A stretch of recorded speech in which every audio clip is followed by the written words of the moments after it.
Everybody's so excited about this thing. I believe they just skimmed over the fact that we just witnessed the life cycle of a Sturmpanzer.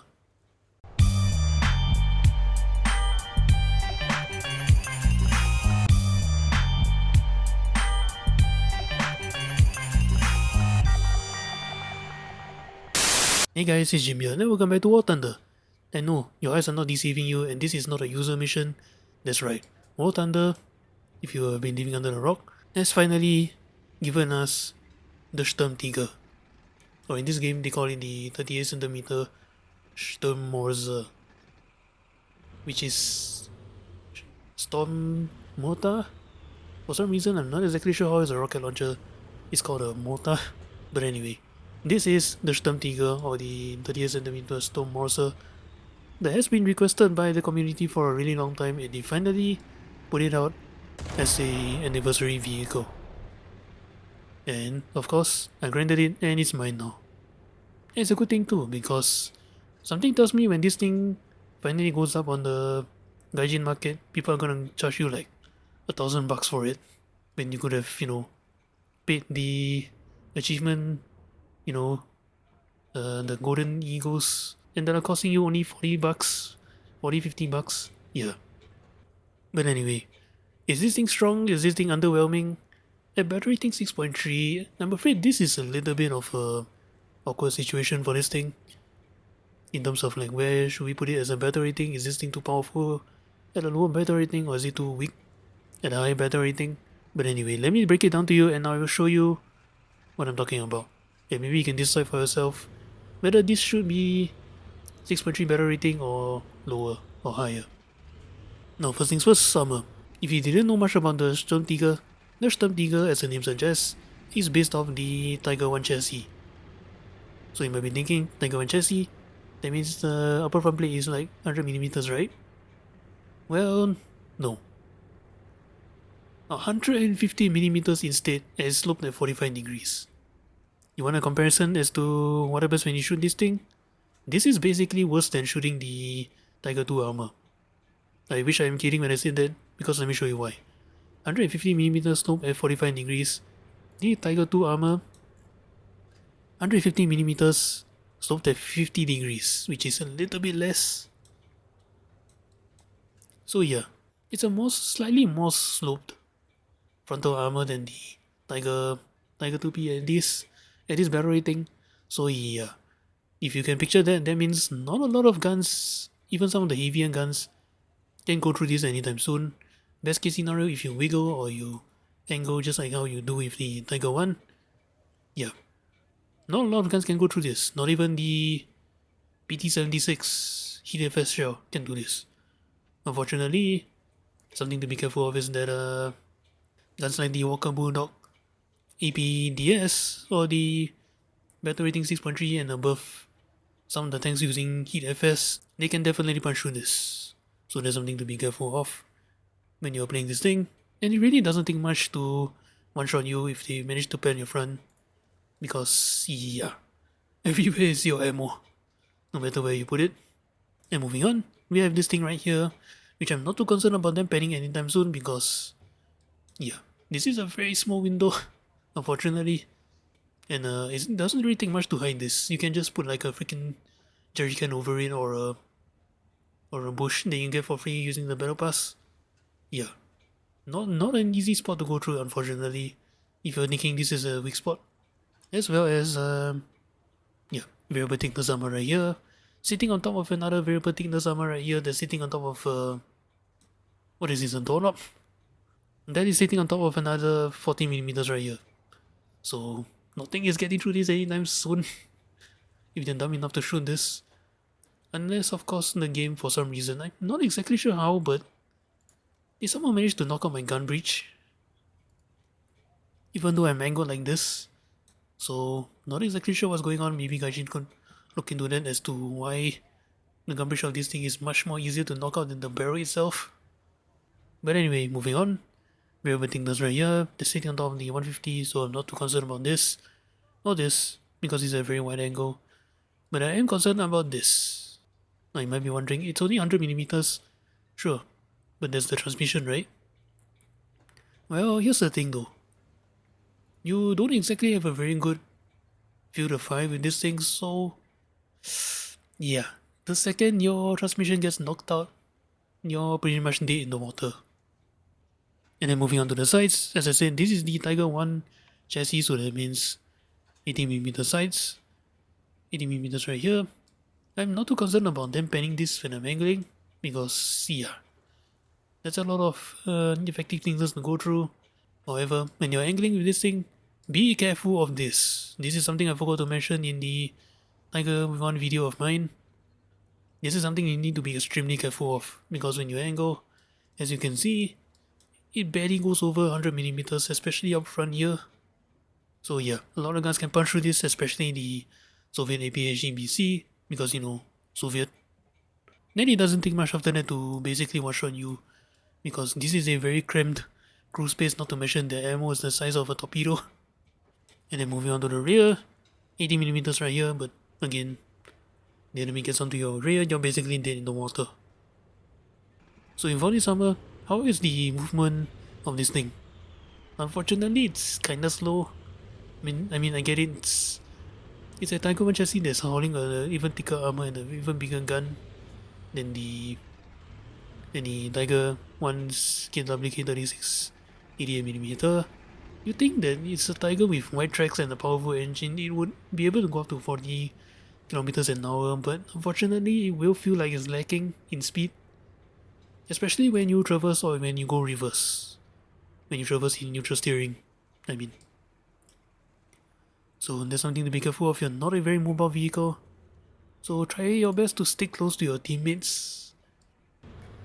And now moving on, we are looking at the setting point of this vehicle. This is the 380mm RW61 mortar. Not exactly sure why they call it a mortar when it's firing rockets, but whatever. And this is probably the largest caliber you can have in ground battles. And notice that I say caliber and not gun, because some might argue the FV4005 might be bigger still because of the length. But anyway, this is the mortar that everybody is looking forward to when they pick this thing up. And let me show you why. 380mm caliber, 380mm rocket. A 380mm rocket is basically high explosive that can pen up to 83mm at any range, any angle. As well as your explosive mass, 135 kilograms of explosive mass. This is just insane. And if you want any comparison as to what firing this thing feels like, it's basically like firing a 250 kilogram shell from a bomber or a fighter. Basically like launching a 250 kilogram shell with a little bit more explosive mass. And if you have managed to get kills with the 250 kilogram shells, then yes. For a ground vehicle, this is very devastating. Even at 6.3.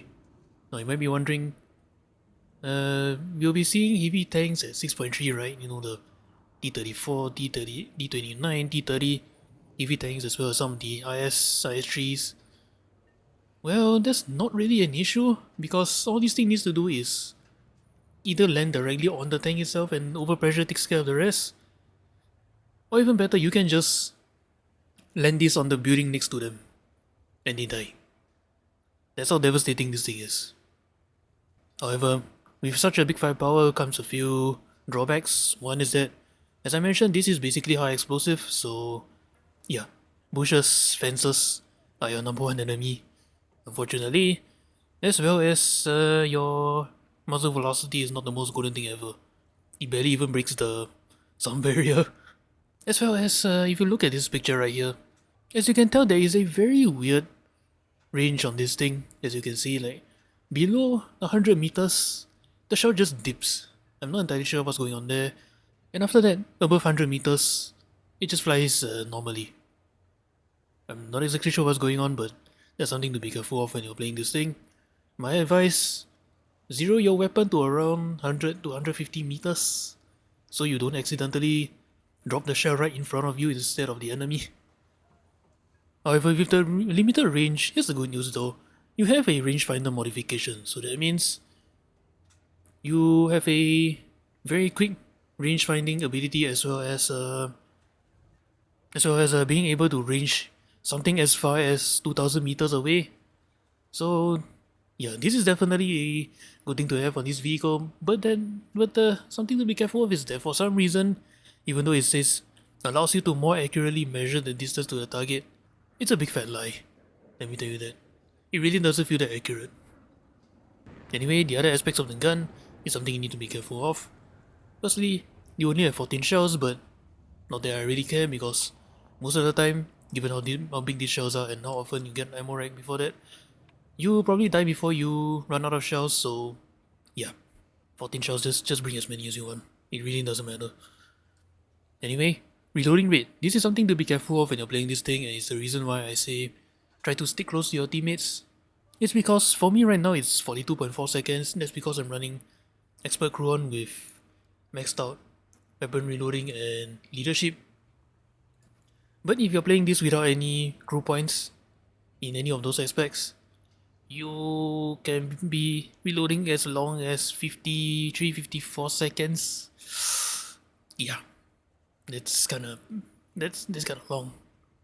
But it is expected given that this is probably the biggest caliber in the ground battles.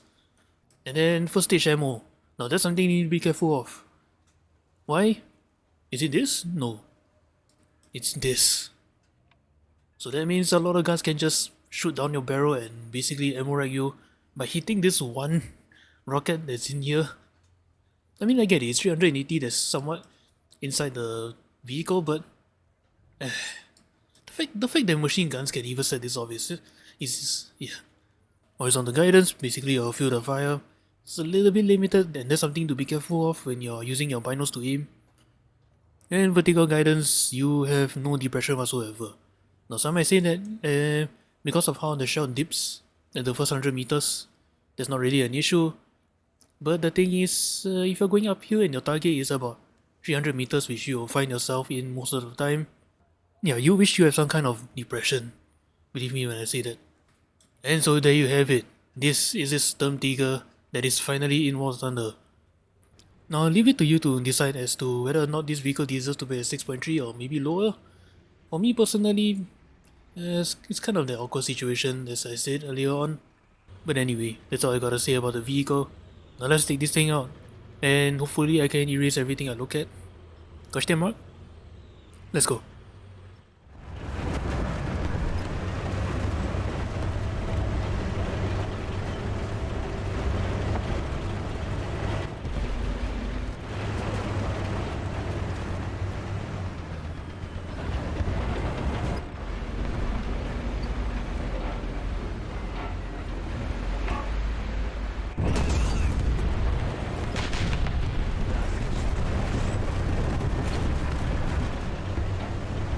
That really scored only a critical, come on game.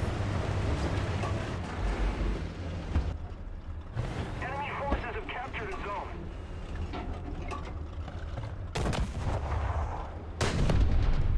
Come on, reload.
Thank you.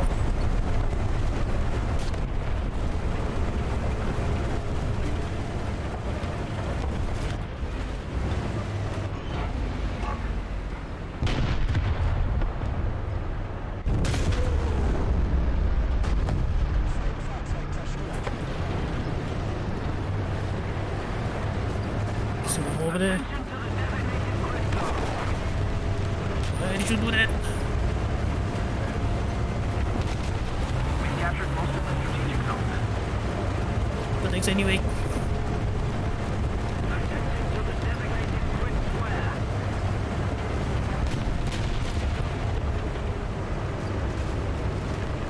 Reloading. Aha! Catch, bitch!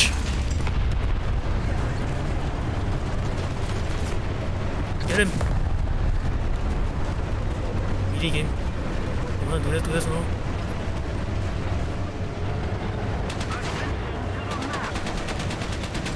Sorry, excuse me.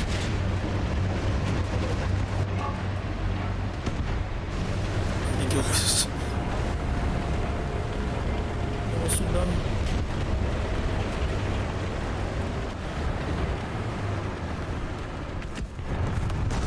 Attention to the map. Attention to the map. Got him, buddy. Got your back, homie.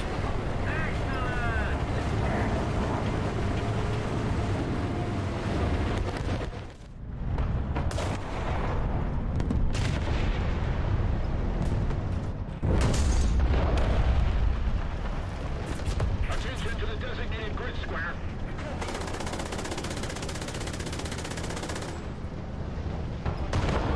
Attention to the designated grid zone. The enemy is winning. The enemy is winning. We've got to counterattack.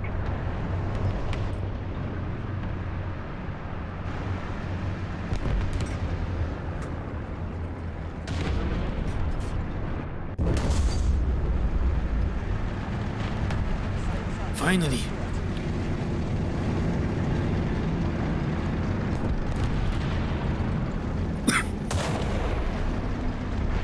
Attention to the map.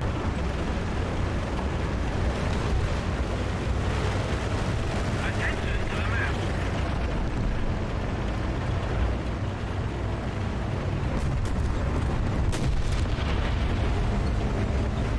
Shit, that was nuts.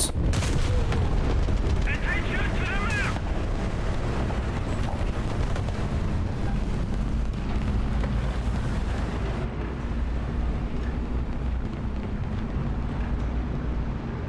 Attention to the designated grid square. We need to put more pressure on the enemy. I don't have a machine gun anymore, damn it.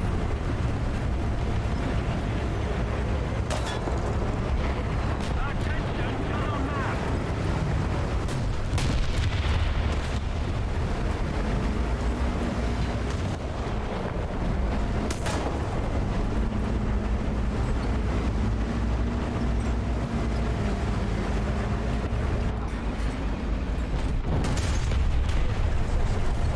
No!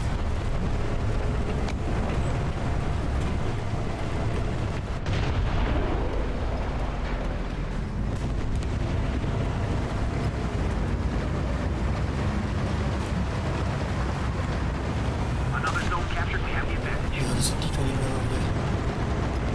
Attention to the map. Why are you trying to use me as a meter, you piece of shit? Go away, you have better armor than me! I'm gonna die.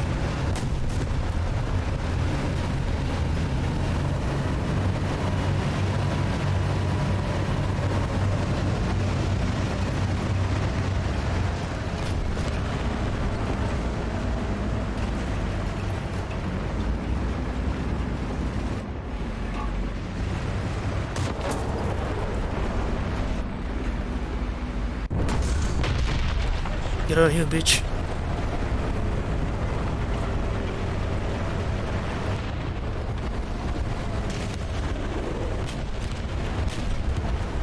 Returning to the base. Attention to the map. Attention to the map.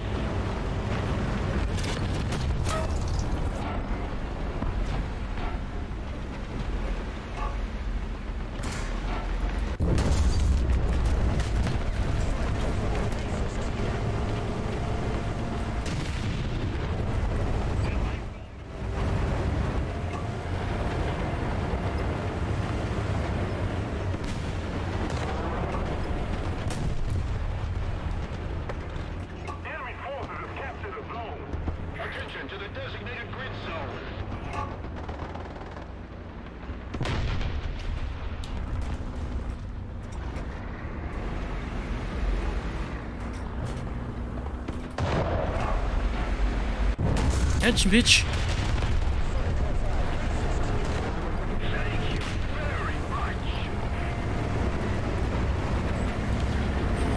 Right.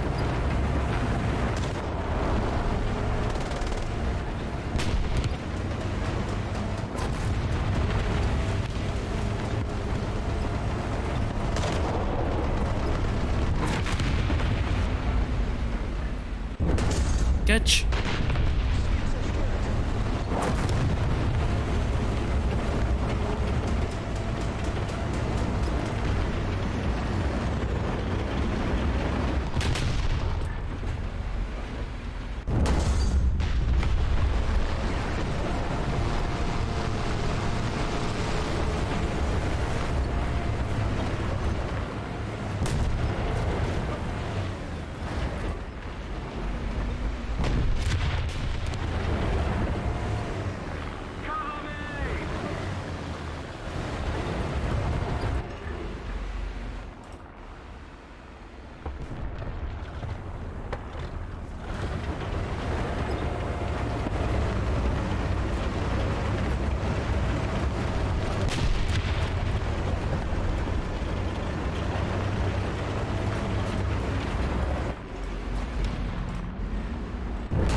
Yay! Brains! I'm alone again.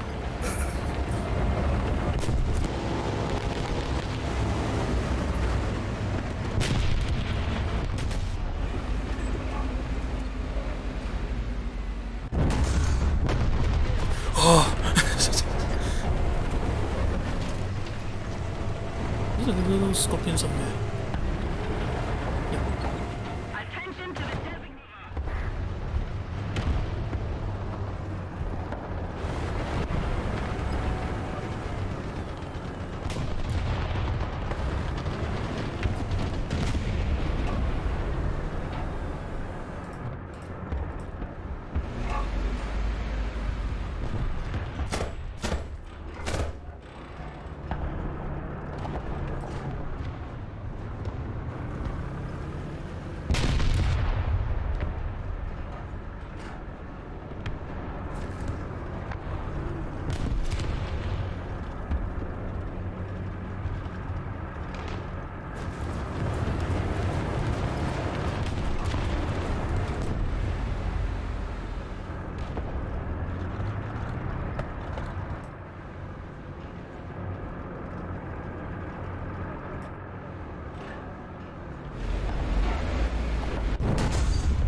Yeah, nice try, buddy.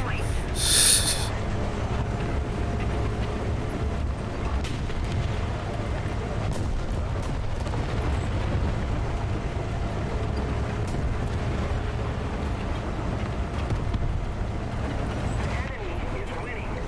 We've got to counterattack.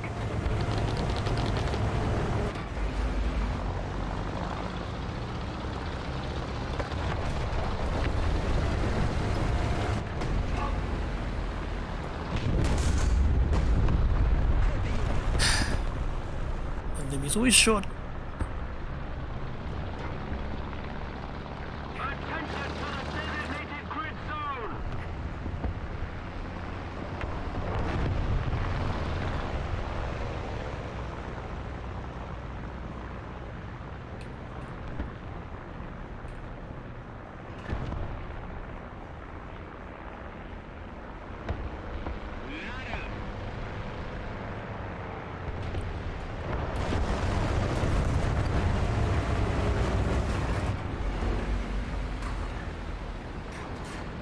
Do it, po. If we don't do something fast, the enemy will win. I am lagging a lot right now.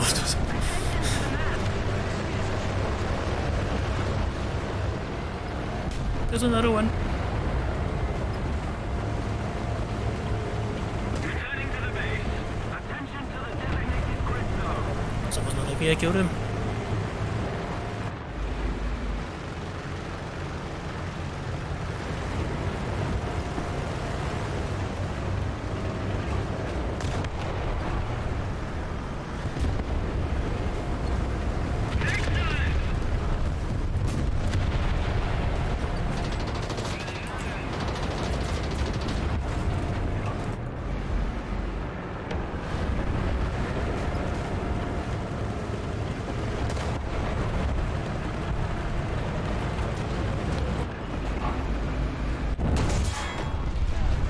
Yeah, keep doing that, buddy. See what happens.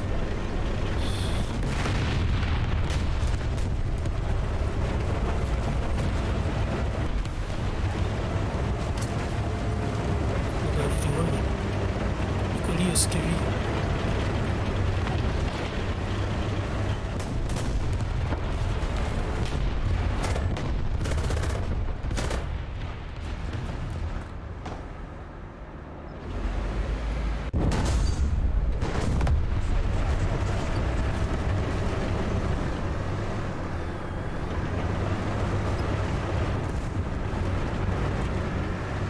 Attention to the designated grid square.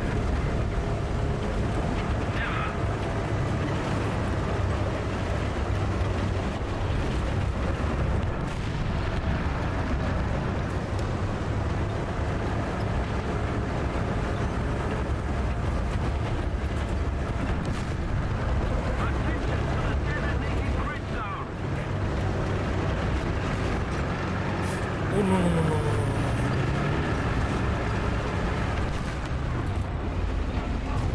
Allied forces captured the zone.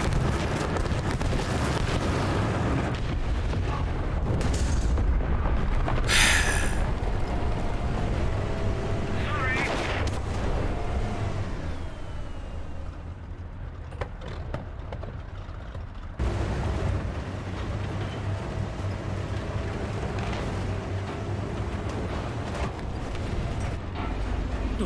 You okay?